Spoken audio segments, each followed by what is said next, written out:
I wanted to eat a piece of fish, so I decided to trade my body, but I was afraid my husband would find out, so I pretended to stay calm. However, Jack saw right through me. Then I swear to the whole world that I would never tell him. After I made my promise, I stopped pretending.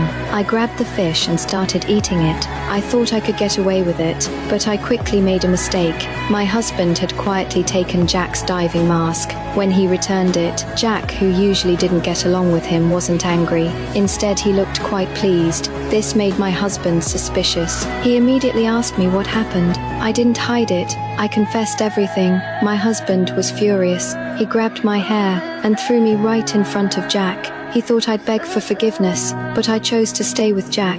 Our intimate actions made my husband angry enough to want to kill. One day he discovered a sunken ship underwater, but when he flipped it over, he found an unrepairable hole in the bottom. He didn't hesitate. He pulled the boat up with all his strength, but soon his strength gave out, so he had no choice but to abandon the boat and surface. After taking a deep breath, he dove back down. After hours of effort, he finally managed to pull the boat to the shore. Jack and I rushed over to help, but my husband already hated us, so he yelled for us to stay away. The next day, my husband started repairing the boat. After a while, he actually managed to fix it. Jack immediately panicked, because before we were stranded on the island, he was just a servant to my husband. If my husband managed to escape the island, he'd surely come back for revenge. So Jack teamed up with me. While my husband was out fishing, we secretly pushed the boat out to sea. By the time my husband noticed, it was too late. But strangely, when he saw it, he didn't get angry.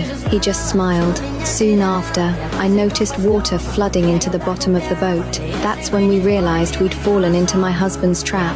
The boat quickly sank into the ocean. We had no choice but to swim back to shore with all our strength. After several hours, I managed to get back to shore first. My husband asked about Jack, then looked around suspiciously. Suddenly, he saw Jack not far away. He walked up with a harpoon. Jack was too exhausted to swim back to shore. He could only try to escape.